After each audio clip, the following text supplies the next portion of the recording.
É uma alegria poder juntos buscarmos ao Senhor e ter esse momento tão especial em Sua presença, cultuando o nosso Deus, dando Ele glórias, agradecendo pela Sua misericórdia que um dia nos alcançou. Nós gostaríamos que você pudesse colocar a sua vida diante do Senhor, colocar a sua atenção sobre a Sua palavra. Vocês que estão conosco aqui, vocês que nos acompanham pela internet, que Deus possa falar ao coração de vocês. Já há 2 domingos que eu venho pregando, eu sei que mensagens não tão confortáveis de ouvir, né? Venho trazendo sobre a autoridade da igreja e a ação de disciplina como graça de Deus. Nós vimos também, no domingo passado, sobre as consequências do pecado na vida do cristão e do povo de Deus. Hoje, pela manhã, na nossa classe de escola dominical, Fundamentos da Fé, nós tratamos do último capítulo da Confissão de Fé de Westminster, tratamos sobre o juízo final. E eu tinha no coração também já me preparado para trazer uma mensagem assim nessa noite. Mas, pensando bem, eu gostaria de falar sobre misericórdia hoje, né? E não sobre juízo. A misericórdia triunfa sobre o juízo. E esse é o tema da minha palavra nessa noite, a vocês. E nós vamos aqui ler o texto de João, nos concentrar no capítulo 8, no verso de 1 a 11, mas eu gostaria de ler o capítulo 7 também, que contextualiza para que a gente possa tirar proveito de toda a verdade de Deus. Evangelho segundo João, capítulo 7, a partir do verso 1, que vai nos colocar dentro do contexto daquilo que nós vamos falar para vocês nessa noite. Diz assim a palavra de Deus do verso 1 do capítulo 7 do Evangelho de João. Passadas essas coisas, Jesus andava pela Galileia, porque não desejava andar pela Judéia, visto que os judeus queriam matá-lo. E a festa dos judeus, chamada de Festa dos Tabernáculos, estava próxima.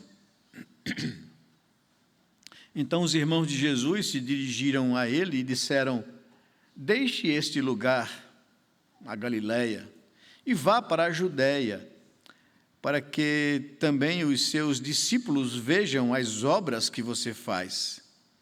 Porque se alguém quer ser conhecido, não pode realizar os seus feitos em segredo. Já que você faz essas coisas, manifeste-se ao mundo. Aconteceu que nem mesmo os irmãos de Jesus criam nele. Então Jesus lhes disse: o meu tempo ainda não chegou, mas para vocês qualquer tempo é oportuno. O mundo não pode odiar vocês, mas a mim ele odeia, porque eu dou testemunho a respeito dele, dizendo que as suas obras são más. Vão vocês para a festa? Eu não vou, porque o meu tempo ainda não se cumpriu. Tendo dito isto, Jesus continuou na Galileia. Depois que seus irmãos tinham ido à festa, Jesus também foi, não publicamente, mas em segredo. Ora, os judeus, na Judéia, o procuravam na festa e perguntavam: onde estará ele? E havia grande murmuração a respeito de Jesus entre as multidões. Uns diziam: ele é bom, e os outros afirmavam: não é, ele engana o povo. Entretanto, ninguém falava dele abertamente por ter medo dos judeus. Quando a festa já estava na metade, Jesus foi ao templo e começou a ensinar. Então os judeus se maravilhavam e diziam: como é que ele pode ser letrado se não chegou a estudar numa escola rabínica. Essa é a ideia. Jesus lhes respondeu: o meu ensino não é meu, mas daquele que me enviou. Se alguém quiser fazer a vontade de Deus, conhecerá a respeito da doutrina, se ela é de Deus ou se eu falo por mim mesmo. Quem fala por si mesmo está buscando a sua própria glória, mas o que busca a glória de quem o enviou, esse é verdadeiro, e nele não há falsidade. Não é fato que Moisés deu a lei para vocês? Contudo, nenhum de vocês a cumpre. Por que estão querendo me matar? A multidão respondeu: você tem demônio. Quem é que está querendo matá-lo? Jesus respondeu: um só feito realizei, e todos vocês ficaram admirados. Moisés lhes deu a circuncisão, se bem que ela não vem de Moisés, mas dos patriarcas. E vocês fazem a circuncisão de um menino até mesmo no sábado. E se um menino pode ser circuncidado em dia de sábado, para que a lei de Moisés não seja desrespeitada, por que vocês ficam indignados contra mim pelo fato de eu ter curado por completo um homem num sábado? Não julguem segundo a aparência, mas julguem pela reta justiça. Alguns de Jerusalém diziam: não é este o homem que estão querendo matar? Eis que ele fala abertamente e ninguém lhe diz nada. Será que as autoridades reconhecem de fato que este é o Cristo? Mas nós sabemos de onde este homem vem. Quando, porém, o Cristo vier, ninguém saberá de onde ele é. Enquanto ensinava no templo, Jesus disse em alta voz: vocês não somente me conhecem, mas também sabem de onde eu sou. Eu não vim porque eu de mim mesmo o quisesse, mas aquele que me enviou é verdadeiro, aquele a quem vocês não conhecem. Eu conheço, porque venho da parte dele e ele me enviou. Então quiseram prendê-lo, mas ninguém lhe pôs as mãos, porque a sua hora ainda não havia chegado. Porém, muitos dentre a multidão creram nele e diziam: quando Cristo vier, será que vai fazer maiores sinais do que este homem tem feito? Os fariseus, ouvindo a multidão murmurar essas coisas a respeito de Jesus, juntamente com os principais sacerdotes, enviaram guardas para o prender. Jesus disse: ainda por um pouco de tempo estou com vocês, e depois irei para junto daquele que me enviou. Vocês irão me procurar, mas não me acharão. Vocês também não podem ir para onde eu estou. Então os judeus disseram uns aos outros: para onde ele irá, que não o possamos achar? Será que pretende ir para a diáspora, entre os gregos, a fim de ensinar os gregos? Que significa isso que ele diz? Vocês irão me procurar, mas não me acharão. Vocês não podem ir para onde eu estou. No último dia, o grande dia da festa, Jesus se levantou e disse em voz alta: se alguém tem sede, venha a mim e beba. Quem crer em mim, como diz a Escritura, do seu interior fluirão rios de água viva. Isso ele disse a respeito do Espírito, que os que nele crescem haviam de receber, pois o Espírito até aquele momento não tinha sido dado, porque Jesus ainda não havia sido glorificado. Quando ouviram essas palavras, alguns do meio do povo diziam: este é verdadeiramente o profeta. Outros diziam: ele é o Cristo. Outros, porém, perguntavam: por acaso o Cristo virá da Galileia? Não diz a Escritura que o Cristo vem da descendência de Davi e da aldeia de Belém, de onde era Davi? Assim, houve divisão entre o povo por causa dele. Alguns queriam prendê-lo, mas ninguém lhes pôs as mãos. Os guardas voltaram à presença dos principais sacerdotes e fariseus, e estes lhe perguntaram: por que vocês não o trouxeram? Eles responderam: jamais alguém falou como este homem.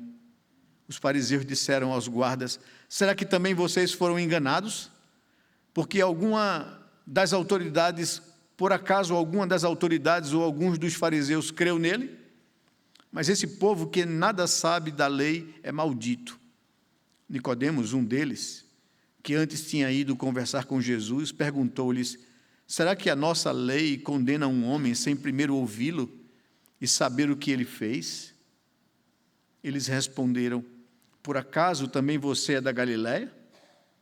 Examine e verá que da Galileia não se levanta profeta. E cada um foi para a sua casa. Jesus, no entanto, foi para o Monte das Oliveiras. De madrugada, voltou novamente para o templo, e todo o povo se reuniu em volta dele.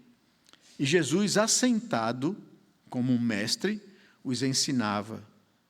Então os escribas e fariseus trouxeram à presença dele uma mulher surpreendida em adultério. E fazendo-a ficar em pé no meio de todos, disseram a Jesus: mestre, esta mulher foi surpreendida em flagrante adultério.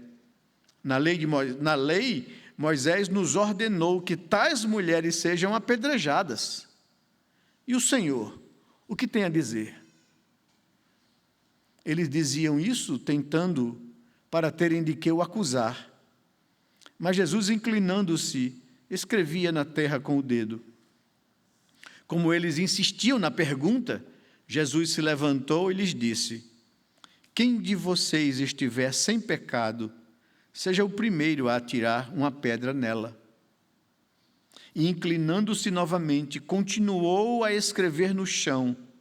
Mas eles, ouvindo esta resposta, foram saindo um por um, a começar pelos mais velhos até os últimos, ficando só Jesus e a mulher em pé diante dele.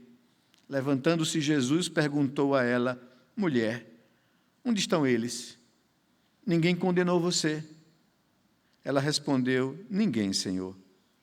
Então Jesus disse: também eu não a condeno. Vá e não peques mais. Até aí, que Deus possa nos falar o coração, abrir o nosso entendimento para compreendermos a sua palavra. Vamos orar, nos colocar diante do Senhor, buscar a sua direção para esse momento nas nossas vidas. Senhor Deus, muito obrigado pelo privilégio que o Senhor nos concede de estarmos aqui. Obrigado porque temos consciência que estamos diante do Senhor. Tu estás presentes aqui, Senhor. E nós nos dirigimos ao Senhor com um temor e tremor em nossos corações. Queremos contemplar a Tua glória, Senhor, Tua majestade, Tua santidade, Tua magnitude. Mas sabemos que somos tão incapazes, tão imperfeitos, tão indignos, tão pecadores diante de um Deus que é santo. Por isso o nosso coração é constrangido de estar em Tua presença. Mas, ao mesmo tempo, nós sabemos que é o Senhor que nos convida à Tua presença, para que o Senhor nos limpe e nos purifique dos nossos pecados. Muito obrigado, Senhor Deus, pelo sacrifício do Teu Filho naquela cruz em nosso lugar. Muito obrigado pelo Seu sangue derramado, sangue esse que é suficiente para nos perdoar e nos purificar de todos os nossos pecados. E é nessa certeza e nessa convicção que nós nos aproximamos do Senhor e cantamos louvores de alegria, porque reconhecemos a Tua graça e a Tua misericórdia e o Teu perdão. E nos achegamos ao Senhor confiadamente, sabendo que Cristo Jesus, o Teu Filho amado, olhou para a nossa vida com misericórdia, e a sua misericórdia triunfou sobre o Teu juízo e justiça, Senhor. Muito obrigado por isso. Faz com que o Teu Espírito possa falar ao nosso coração, que essa palavra cale no fundo de nossa alma, que ela nos convide a confiar no Senhor, e mesmo diante das nossas vergonhas, nós nos achegarmos a Ti para ouvir a Tua doce voz, Senhor. Fala, pois, ao nosso coração e faz com que possamos sair daqui convictos, transformados e certos de que estivemos diante do Senhor e a nossa vida foi salva, foi transformada. Muito obrigado por isso. Nos abençoe, Senhor Deus. Passa por cima das nossas imperfeições e faz com que a Tua voz seja ouvida em cada coração aqui nessa noite. É o que nós te pedimos em nome do Senhor Jesus. A Ele damos honra, glória e louvor, Senhor. É no nome dEle que nós oramos. Amém, Pai amado, amém. Judeia fica na região sul de Israel. É lá onde se concentra o centro religioso, o templo. É lá onde se concentra a seita dos fariseus e outras seitas judaicas que tinham ali. É a capital de Israel. É o lugar onde as coisas acontecem. Jesus nasceu lá, em Belém, né? Mas, quando adulto, preferiu desenvolver o seu ministério lá no norte, lá na Galileia dos gentios. Terra abandonada, terra infértil, terra não produtiva, terra, como diz o texto, a Galileia dos gentios. Gentios eram pessoas que não tinham temor a Deus, que não levavam a vida religiosa, que não tinham o glamour da Judéia. E Jesus optou por lá, para lá desenvolver o seu ministério, foi atrás dos pecadores perdidos. E por isso os judeus da Judéia criticavam Jesus, porque ele não fazia diferença entre pessoas, ele se sentava à mesa com pecadores, com publicanos. E eis aqui um texto que vai nos mostrar essa radicalidade que Jesus causa naquelas pessoas. Ele vinha à Judéia pelo menos 3 vezes por ano, nas festas principais dos judeus: festa dos tabernáculos, festa da Páscoa, festa do Pentecostes, onde a população de Israel vinha de todos os lugares, até gente de fora, judeus da dispersão. Eles vinham a Jerusalém para ali adorar o Senhor, pelo menos nessas 3 festas anuais do calendário religioso judaico. E Jesus aproveitava essas situações para estar presente. Chegava no templo, e o templo de Salomão, o templo de Jerusalém, o templo de Herodes, ali, era um lugar muito grande, onde havia vários pátios. Havia o pátio dos gentios, onde a maior população de pessoas estavam ali. E era exatamente nesse lugar que Jesus se dirigia. E quando ele chegava, as pessoas o procuravam, o cercavam para ouvir os seus ensinamentos. Porque, como vimos hoje pela manhã, na pregação do pastor Léo, as pessoas se admiravam dele porque ele pregava como quem tem autoridade e não como os fariseus religiosos hipócritas, que colocava peso sobre as pessoas, mas eles mesmos não viviam aquilo. A vida de Jesus era coerente com aquilo que ele ensinava, e isso impactava as pessoas e atraíam as pessoas para ouvi-lo. E todas as vezes que ele ia a Jerusalém, ele se dirigia logo na madrugada, no amanhecer do dia, e as multidões o cercavam para ouvir os seus ensinamentos. Mais uma vez encontramos Jesus em Jerusalém, desta feita em virtude da festa dos tabernáculos, como nós lemos no capítulo 7, verso 2 e verso 10. Sempre que ele estava em visita a Jerusalém, havia uma agitação, um burburinho. As pessoas, as multidões queriam ouvir o seu ensino, como diz o verso 11 do capítulo 7. A cena se repetia. Ele sempre que ia ao templo ensinava o povo. Verso 14, verso 15, as pessoas se admiravam e se aproximavam dele para ouvir os seus ensinamentos. Isso era comum. Isso se repetia quando Jesus visitava Jerusalém. À noite, e passava o dia todinho ali, atendendo as pessoas, ouvindo as pessoas, falando das coisas do reino. À noite, ele se recolhia num pomar, um jardim, conhecido como Jardim das Oliveiras. Era um lugar particular, um lugar secreto, de algum seguidor de Jesus, de uma pessoa que tinha condições e que emprestava esse jardim para que Jesus pudesse dormir ali com os seus discípulos. Ninguém conhecia aquele lugar, a não ser Jesus e os seus discípulos. Ele se retirava para esse jardim de oliveiras, em um monte, bem em frente ao Monte Sião, onde estava o templo, onde estava a esplanada do templo. Bem cedinho, ele ia ao templo, onde se assentava, porque essa era a forma de um rabino ensinar. Ele se sentava e quando um mestre, um rabino se sentava, as pessoas se aproximavam, porque sabia que ele ia passar a ensiná-los.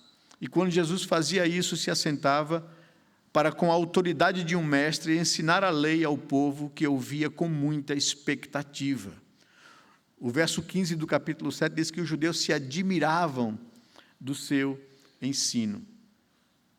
Naquele dia, entretanto, enquanto Jesus ensinava ao povo sobre a lei de Moisés, sobre a lei de Deus, sobre a Torá, começou uma movimentação, começou um burburinho, falatórios e confusão. Interrompeu-se o ensino de Jesus. Os escribas e os fariseus religiosos chegaram e apresentaram um caso muito sugestivo, uma vez que o assunto discutido ali era a lei de Deus e a sua aplicação no dia a dia. Eis o caso que lhe foi apresentado: uma mulher apanhada em flagrante adultério. O quadro parece mostrar que essa mulher foi pega em flagrante, chegou enrolada em lençóis, nua, e cobrindo a sua vergonha e arrastada pelos religiosos para o meio do pátio dos gentios, onde uma multidão estava ali, ouvindo Jesus. Apresentaram a Jesus a situação, e eles pediram a ele um parecer, um posicionamento. O verso 4, se você observar comigo aqui, deixe-me ler do verso 1. Jesus, no entanto, foi para o Monte das Oliveiras, após aquela discussão toda do capítulo 7. De madrugada voltou novamente para o templo, e todo o povo se reuniu em volta dele, e Jesus, assentado, os ensinava. Então os escribas e fariseus trouxeram à presença dele uma mulher surpreendida em adultério, e fazendo-a ficar em pé no meio de todos, disseram a Jesus: Mestre, esta mulher foi surpreendida em flagrante adultério. Na lei, Moisés nos ordenou que tais mulheres sejam apedrejadas. E o Senhor, o que nos diz? Então, foi isso que foi apresentado a ele. Vejam, por um lado, Jesus precisava lidar com a lei de Moisés, que dizia que tais pecados deveriam ser julgados pelo sinédrio e punidos com a morte. Estava na lei.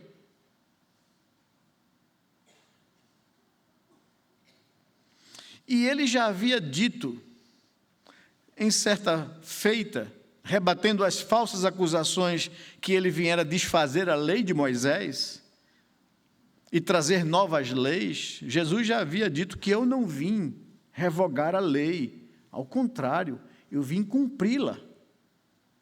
Eu não vim desfazer a lei de Moisés, muito pelo contrário.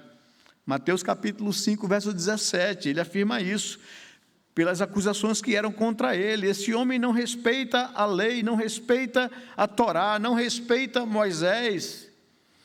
E ele diz: não, de forma nenhuma, não pensem que eu vim revogar a lei, nem os profetas.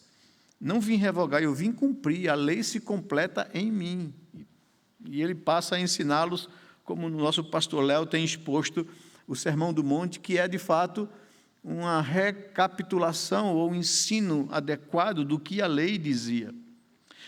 Mas, por outro lado, Israel estava debaixo das leis romanas. Israel não vivia mais em um regime de governo teocrático. Não era mais os preceitos teocráticos da lei de Moisés que agora guiava o povo estava dominado sob Roma. E Roma não autorizava, eles não podiam aplicar, através dos sinédrios, as sentenças aos pecados como previa a lei, a Torá. Então, entendem o que eles estão tentando fazer? Eles estão tentando pegar Jesus em alguma falta para ter de acusá-lo. Se ele diz, não é para condená-la, ele quebra a lei de Moisés. Se ele diz, não, a lei de Moisés diz para condená-la, tem que ser condenada. Aí eles vão acusar Jesus diante do governo romano, de que ele está instigando o povo contra as leis romanas. Também Jesus lidava com a oportunidade clara de ensinar ao povo que a misericórdia triunfa sobre o juízo. E é esse o meu tema que eu queria tratar com vocês. A pergunta é como ele poderia fazer as duas coisas ao mesmo tempo?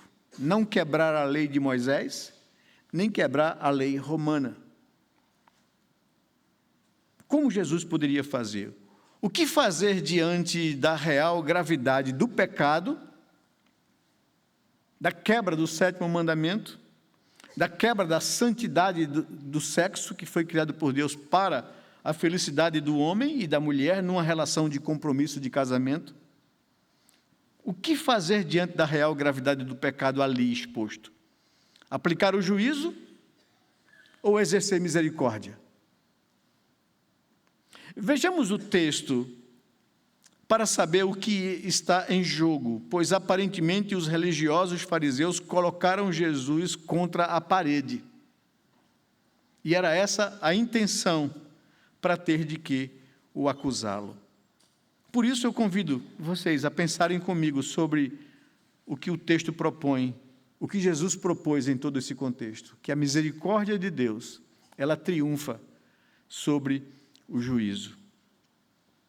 A primeira coisa que o texto nos chama a atenção, que eu gostaria de destacar para vocês, são os maus desígnios travestidos de justiça. Os escribas e fariseus procuravam uma situação para ter de que acusar Jesus.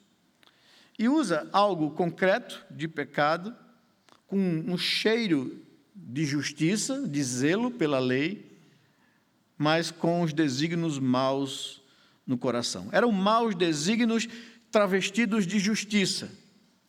O objetivo dos escribas e fariseus era claro, diz o versículo 6, olhem aí na sua Bíblia.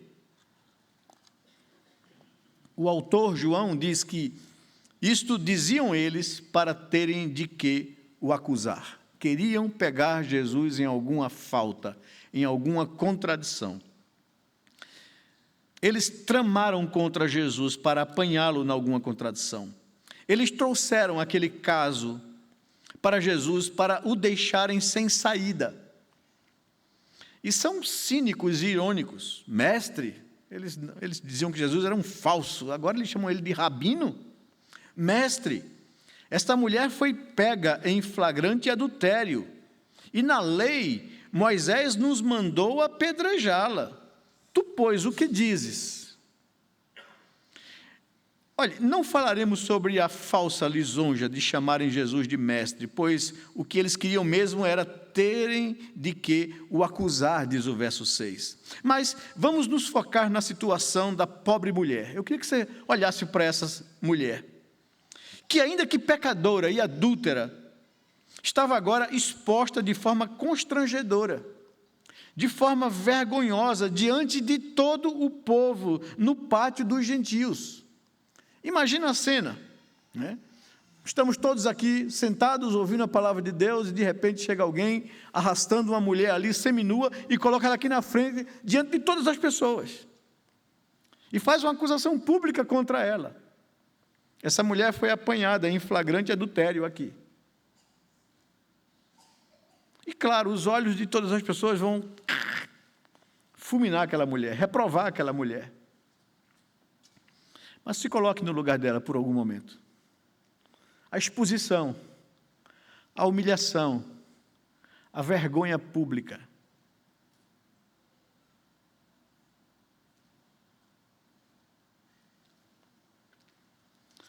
Ela estava agora exposta. Todos assentados, inclusive Jesus, na sua posição de mestre, exceto a mulher, que foi ali colocada de pé, diz o texto, em destaque, exposta.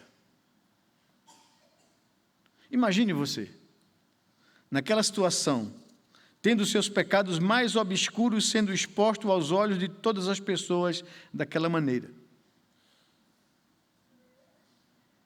Eu sei que não há entre nós aqui santos, pessoas que não tenham pecado, pessoas que não tenham maldades, pessoas que não tenham do que se envergonhar, pessoas que talvez preferissem que alguns pensamentos, desejos do coração não viessem nunca, em hipótese alguma, a público ou ao conhecimento de outras pessoas. Imagine você naquela situação, tendo seus pecados mais obscuros sendo expostos aos olhos de todas as pessoas daquela maneira. Imagine-se e você entenderá um pouco o que se passava na mente, no coração daquela mulher. A vergonha que lhe tomava. O pecado sempre faz isso conosco. Ele traz vergonha, ele traz humilhação. O pecado expõe o que há de pior em nós. Foi esse o tema da nossa última mensagem, quando falamos sobre Acã, no texto de Josué. O pecado sempre traz estrago ao coração das pessoas. Os maus desígnios são desmascarados por Jesus. E Jesus enfrenta aqui a intenção maldosa dos religiosos hipócritas. Jesus confronta aqueles homens. E essa é a segunda coisa que eu quero chamar a atenção de vocês. Esses maus desígnios dos fariseus religiosos são desmascarados por Jesus. De justos, juízes e réus culpados, eles passaram num só instante. Jesus vira o jogo. Os acusadores saem acusados por suas próprias consciências. Qual seria a resposta de Jesus àquela indagação? Se dissesse para não apedrejá-la, poderia ser acusado de estar indo contra a lei de Deus, a Torá, quebrando a lei de Deus. Se seu parecer fosse para apedrejá-la, ele seria acusado perante as autoridades romanas de desobediência civil e incitação à desordem pública e anarquia. Estaria quebrando a lex romana. E aqui está um conflito. A lex Dei ou a lex hominis? O que é que você vai dizer? Cumpra-se a lei de Deus ou cumpra-se a lei romana, a lei dos homens? Mas não só isso que estava em jogo. Se Jesus opta por uma dessas duas coisas, ele deixaria de ensinar o valor da graça e do perdão. E certamente isso diminuiria a admiração que ele tinha do povo, pois se igualaria aos fariseus na interpretação e na aplicação da lei. Até porque na Torá, Levíticos capítulo 20, verso 10, Deuteronômio capítulo 22, verso 22, a lei mandava que ambos os adúlteros, homem e mulher, fossem apedrejados, julgados por um sinédrio, com testemunhas do fato, e então executados. Mas Jesus nem se utiliza dessa carta na manga. Vejam, Levíticos capítulo 20, versículo 10 nos diz: se um homem adulterar com a mulher de seu próximo, será morto o adúltero e a adúltera. Deuteronômio capítulo 22, verso 22, se um homem for encontrado deitado com uma mulher que tem marido, ambos devem ser mortos. O homem que se deitou com a mulher e a mulher.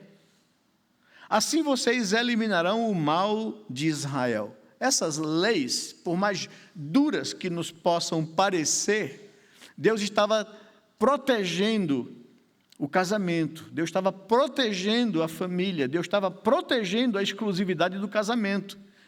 E Ele implementava essas punições através de um julgamento do Sinédrio. Não era um linchamento popular, era um julgamento por um tribunal do Sinédrio, que uma vez constatado o adultério, deveria ser eliminado como exemplo, para que isso não se alastrasse no meio do povo. Mas Jesus nem considera, ele podia perguntar, mas ela estava adulterando sozinha? Cadê o homem que estava adulterando com ela? Por que vocês só arrastaram a mulher até aqui? Mas ele nem entra nessa questão. Ele não está querendo dar muita bola aos maus desígnios dos religiosos hipócritas.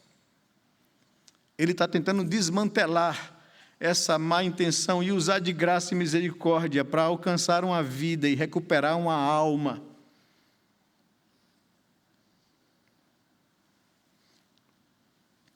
Jesus simplesmente, curiosamente, ele fica calado e se inclina para escrever com o dedo no chão. O silêncio de Jesus causa nos acusadores a sensação dele estar acuado, dele estar contra a parede, como se tivessem conseguido pegá-lo de jeito. E tivessem de fato encurralado o Senhor Jesus. E por isso, de forma mais veemente, insistem numa resposta dele, insistem na pergunta: o que é que o Senhor vai dizer? Qual é o teu parecer em relação a essa situação?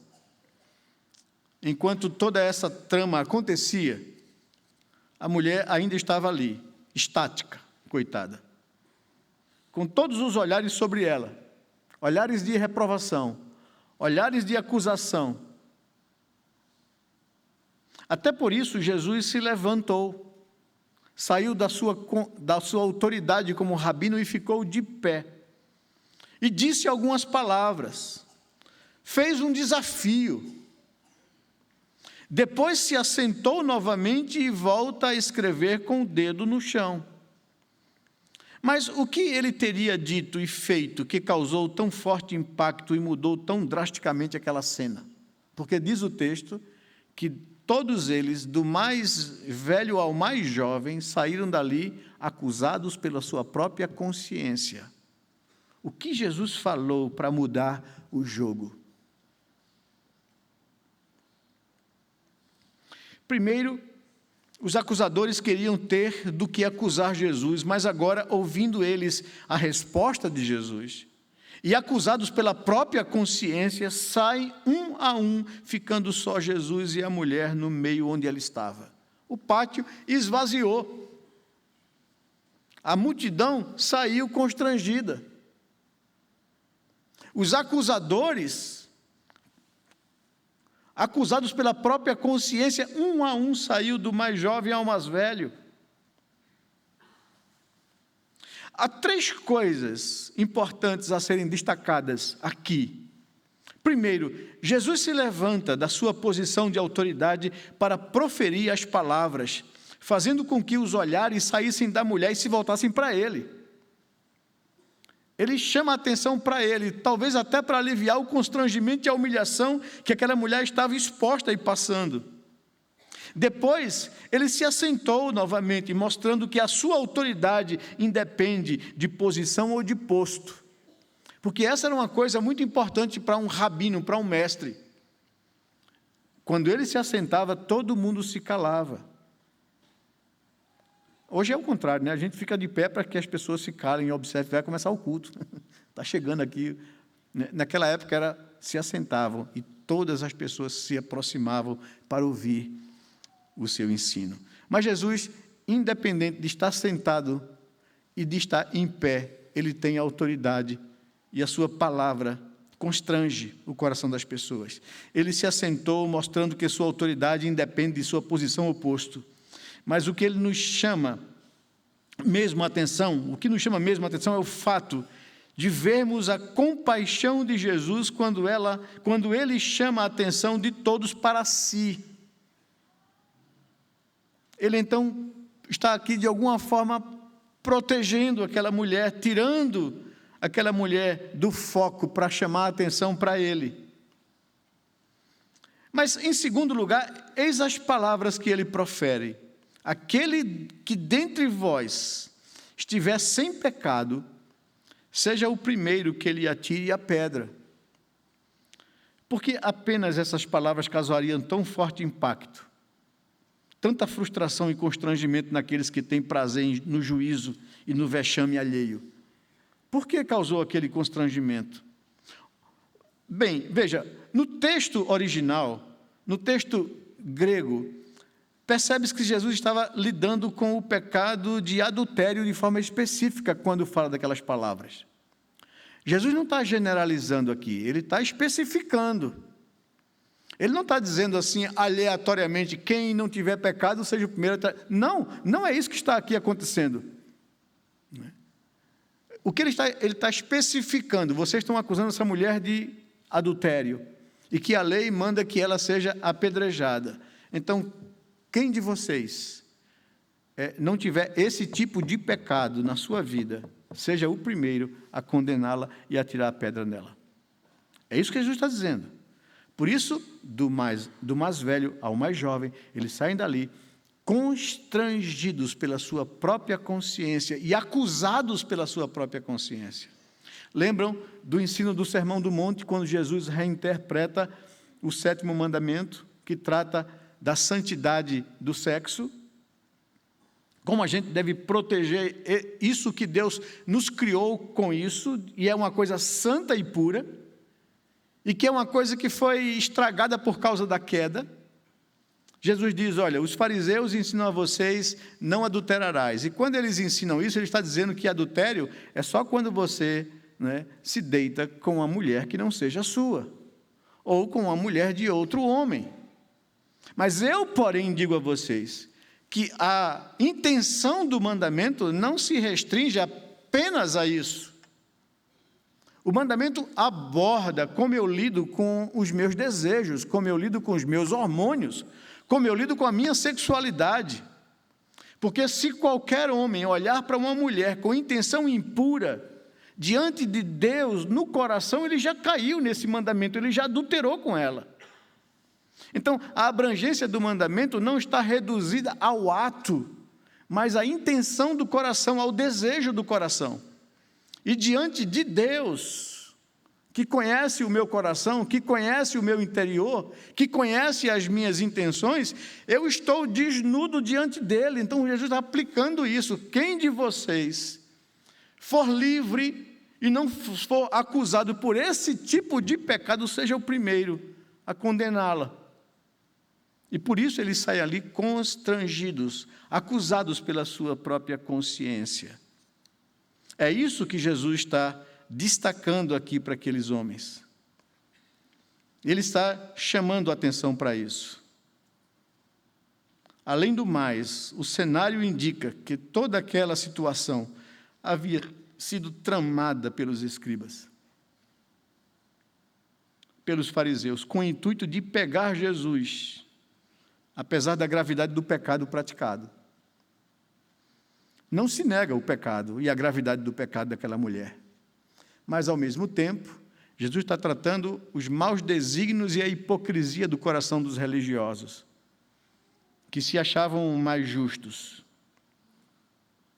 A preocupação deles não era com a salvaguarda do matrimônio e da família, como intencionava a lei de Moisés, nem muito menos com a mulher, que foi apenas usada naquela ocasião. Mas também era costume em Israel que aqueles que denunciassem um crime desses, de adultério, depois que fosse julgado pelo sinédrio, a pessoa que foi vítima ou que fez a acusação fosse o primeiro a atirar a pedra. Ele tinha esse direito e esse privilégio, já que ele foi a pessoa supostamente ofendida. Então, cabia a ele a primeira execução. Era assim o costume do sinédrio, que jogasse a primeira pedra se fosse inocente, pois ele teria esse direito. Mas como nenhum deles era inocente naquele tipo de transgressão, saíram dali cabisbaixos, acusados pela própria consciência, um por um, do mais novo ao mais velho.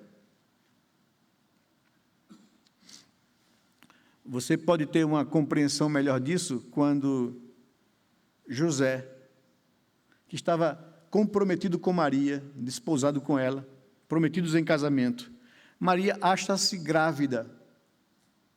E José, não querendo difamá-la, ele rompe o compromisso secretamente, sem fazer alarde, sem levantar a voz, sem fazer acusação contra Maria. E o anjo do Senhor aparece a ele, dizendo: não temas receber Maria por esposa. O que foi gerado nela não é fruto de uma infidelidade. Ela não te traiu, ela não cometeu adultério. Ela está grávida porque o Espírito Santo de Deus a envolveu. Né? Então, não tema tomá-la por esposa. Né? Mas a gente vê a honra de José, mesmo se ele tivesse sido enganado por Maria ou traído numa relação de compromisso, ele a deixou secretamente para não difamá-la. Né? Mas é isso, esse era o costume. Mas, em terceiro lugar, Jesus cumpre a lei em não apedrejar a mulher. É interessante isso, pois, segundo o próprio livro de João, os mesmos escribas e fariseus, quando pedem a Pilatos que crucifiquem Jesus, Pilatos os manda julgar pela própria lei dos judeus. Faz o que a Torá diz, e eles respondem a Pilatos de forma: por estarmos debaixo do jugo romano, da lei romana, a nós não nos é lícito matar ninguém. João capítulo 18, verso 31. Eles sabem que eles não podem fazer isso, que eles não podem lançar mão mesmo da lei de Moisés, porque estão debaixo do governo de uma outra autoridade. Eles disseram isso porque sabiam que a lei de Deus lhes ordenava obedecer às autoridades constituídas, visto que não há autoridade que não proceda de Deus e as que existem foram por ele instituídos. Romanos capítulo 13, versículo 1. A lei romana era a lei que vigorava e ela proibia aos povos dominados exercerem suas próprias leis civis. Então, nem Jesus quebrou a lei de Moisés. Porque existe um outro mandamento superior que diz que ele deve se sujeitar à autoridade constituída, ainda que seja ímpia e romana, ainda que seja Nero. Mas, em terceiro lugar, apesar de desmantelar toda aquela trama, ainda havia contra aquela mulher condenação e culpa. O pecado requer juízo e justiça. Ezequiel, capítulo 18, verso 20, diz que toda alma que pecar, essa morrerá. O juízo está aí, a justiça de Deus precisa ser cumprida. Mas, resolvido o problema entre Jesus e os fariseus, que foram mais uma vez humilhados pela verdade e pela sabedoria de Jesus, a mulher ainda estava ali, seminua, exposta, envergonhada, exposta aos olhos de toda a sociedade. Muitos podem se identificar com os acusadores. Talvez aqui a reação nossa, a sua reação, fosse de condenar aquela mulher. E veja, a intenção do texto é essa. Nada na Bíblia está escrito por acaso. Situações como essa, elas foram registradas pelos autores humanos, onde o autor divino, o Espírito Santo, tinha a intenção de nos comunicar alguma coisa. E o estudo hermenêutico, o estudo de interpretação do texto, a pregação da palavra, busca esse sentido. O que é que Deus quer em registrar esse texto para o nosso conhecimento? O que Ele quer da gente? O que é que Ele quer expor para a gente? O que é que esse texto me fala? Muitos podem se identificar com os acusadores até esse ponto aqui.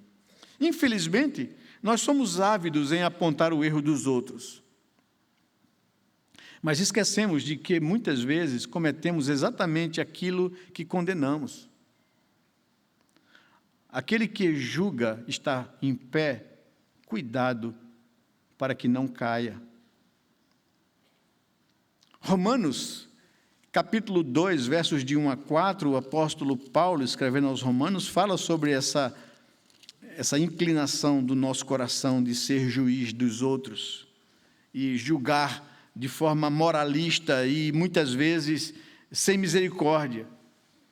Diz lá o verso 1 do capítulo 2 de Romanos: por isso você é indesculpável quando julga os outros, não importando quem você é, pois naquilo que julga o outro, você está condenando a si mesmo, porque pratica as mesmas coisas que você condena. Bem sabemos que o juízo de Deus é segundo a verdade contra os que praticam tais coisas. E você que condena os que praticam tais coisas, mas faz o mesmo que eles fazem, pensa que conseguirá se livrar do juízo de Deus? Ou será que você despreza a riqueza da bondade, da tolerância e da paciência de Deus, ignorando que é a bondade de Deus é que leva você ao arrependimento? Então vejam, preste atenção, textos como esse estão expostos na Escritura para nos confrontar, para revelar os segredos e os lugares escuros do nosso coração. Da mesma forma que Jesus pôs no lugar aqueles religiosos hipócritas, muitas vezes o que Ele quer é que a gente perceba a maldade do nosso coração. Que muitas vezes a gente é ávido para apontar os dedos para os outros, mas muito lerdo e lento para perceber os nossos próprios pecados. O Senhor quer usar textos como esse para nos confrontar com quem nós nos identificamos. Com os religiosos justos aos seus próprios olhos, acusadores do pecado alheio, ou com um pecador constrangido, envergonhado e exposto em seu pecado? Com quem nós nos identificamos? É possível que nós nos identificamos em algum momento até esse ponto com os acusadores. A Bíblia diz: aquele que julga, que pensa estar em pé, cuidado, não caia. Que Deus nos conceda atentarmos à advertência de sua palavra e que essa hipocrisia seja extirpada da nossa vida. Mas é possível que alguns de nós aqui possam se identificar com essa mulher. Se esse for o seu caso, se você percebe que é um pecador, saiba que todos os olhos deste mundo não podem ser mais perigosos que os olhos daquele que estava diante daquela mulher. Ele sim conhece o coração. E ele sim julga segundo a verdade e não segundo qualquer moralismo hipócrita religioso. Ele sim conhece o meu coração e o seu coração. Mas é possível que alguns de nós se identifiquem com um ou com outro grupo. Jesus era o único que poderia atirar todas as pedras e ser absolutamente justo. Mas o texto diz que, em vez disso, mais uma vez, erguendo-se Jesus, começou a dialogar com aquela mulher. E ele fica de pé. E ficar de pé aqui é ficar numa situação de igualdade. Ela estava de pé. Ele se coloca de pé como ela.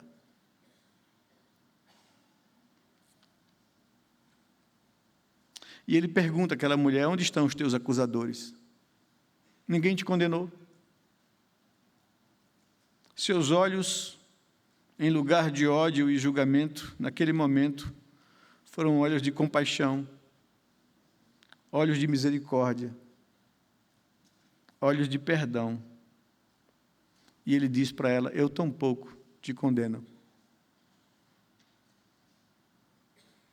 Mas note que essas palavras de Jesus teriam drásticas consequências para ele. Ele não está aqui alisando o pecado daquela mulher. Ele não está passando a mão sobre a cabeça dela.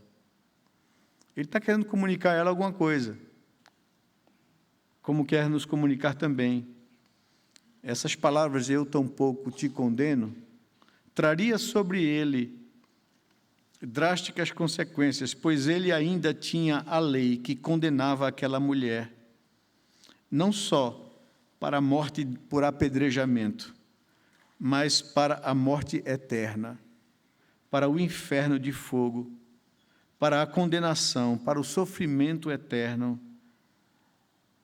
assim como condena a mim e a você, por causa dos nossos próprios pecados. Quando Jesus mais uma vez se levanta, não há mais ninguém ali, além dele e a mulher. Então ele se levanta para mostrar a ela que suas palavras de perdão o levariam ao lugar dela. Ele não seria meramente apedrejado pelo adultério dela, mas a ira de Deus recairia completamente sobre ele. A justiça que poupou aquela mulher caiu sobre ele.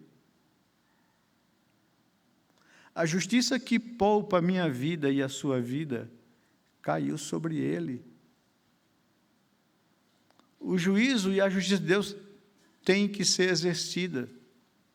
Por isso não é passar a mão, não é fazer vistas grossas, não é que Deus afrouxa e é cúmplice com o nosso pecado e os nossos erros. Não é isso que está em jogo.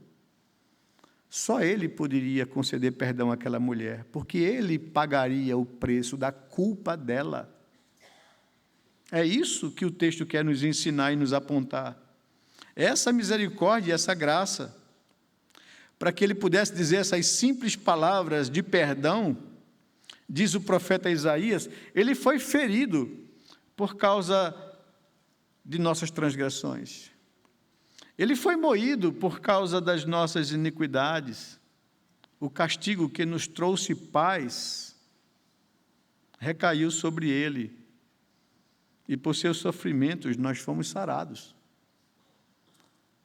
É por isso que ele pode perdoar aquela mulher, porque ele assumiu o lugar dela, ele assumiu a vergonha dela, ele assumiu a humilhação dela, assim como ele assumiu a minha vergonha, a sua vergonha, a minha humilhação, a sua humilhação. Ele assumiu o meu lugar, ele assumiu o seu lugar, por isso ele pode nos conceder perdão. Porque a misericórdia de Deus triunfa sobre o juízo. Nós não somos diferentes daquela mulher. Nós não somos melhores do que ela.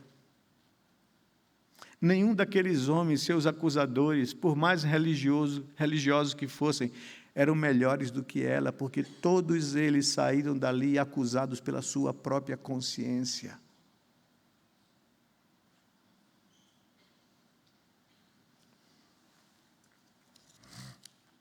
Você pode também agora entender que Jesus graciosamente está se oferecendo para perdoar os seus pecados. Mas saiba que Ele pagou de forma dramática na cruz. E é por isso que a cruz de Cristo nos constrange, como diz a palavra de Deus. Finalmente, concluindo, não pense que o perdão oferecido por Jesus deixa você continuar na sua vida de pecado. Assim como aquela mulher teve a sua vergonha e a sua culpa cobertas por Jesus, pois ele a levou sobre si, ela saiu dali com a sua vida transformada. E ninguém que se coloca diante de Jesus sai do mesmo jeito que chegou. Aquela mulher precisava deixar o seu pecado sobre a cruz e sair dali transformada por aquele amor. Você também, da mesma forma, precisa deixar o seu pecado sobre a cruz e sair daqui, desse lugar, com sua vida transformada por esse amor, por essa misericórdia. Jesus disse a ela: agora vá e não peques mais, não volte à lama, não volte à humilhação, não volte a perder sua dignidade como pessoa humana criada à imagem de Deus. Não entregue o seu corpo ao pecado. Não faça mais isso, vá, viva uma vida nova, diferente, já que você agora foi perdoada, já que a misericórdia triunfou sobre a sua condenação. Vá e não peques mais. E eu diria a você, faça o mesmo. Você que agora tem a sua consciência pesada por causa de pecado, lance tudo sobre Cristo, pois Ele tem cuidado de você. É o mesmo olhar de misericórdia, é o mesmo olhar de compaixão. E aprenda a delícia que é ter paz com Cristo no coração e andar em novidade de vida.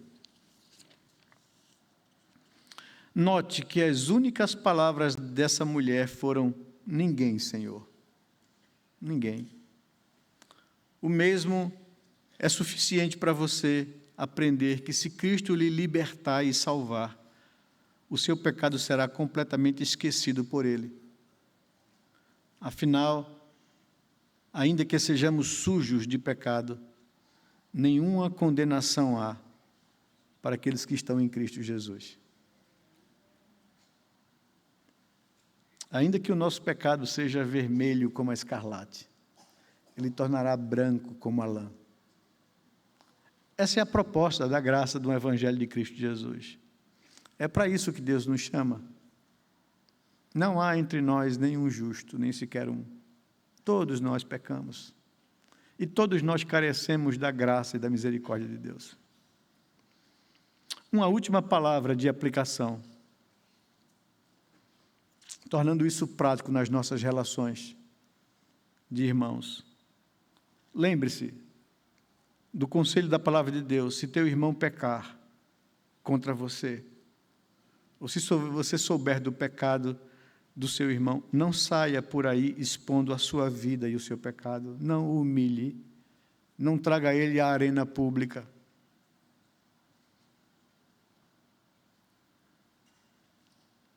Não o exponha à vergonha pública, não se torne seu algoz. Vá a ele, converse com ele, ofereça arrependimento e perdão. O Senhor Jesus nos orientou de como devemos agir em situações assim.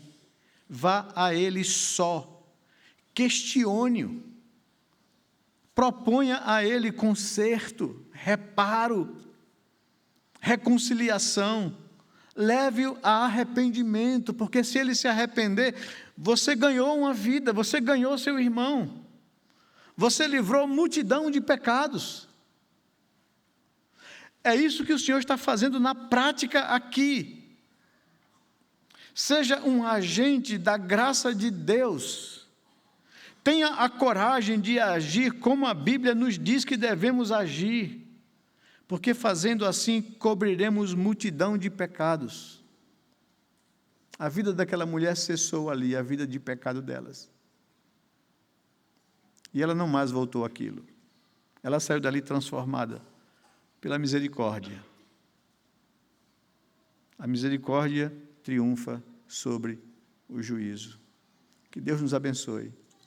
Que você possa ter entendido a palavra de Deus. Que o Espírito Santo possa colocar essas verdades fundo no seu coração. Que você possa valorizar o que Cristo fez na cruz por você. Ele pagou todos os seus pecados naquela cruz. Está limpo, já não há mais nenhuma condenação para aqueles que estão em Cristo Jesus. Que o Senhor nos abençoe, que o Senhor derrame sobre nós sua graça e seu favor.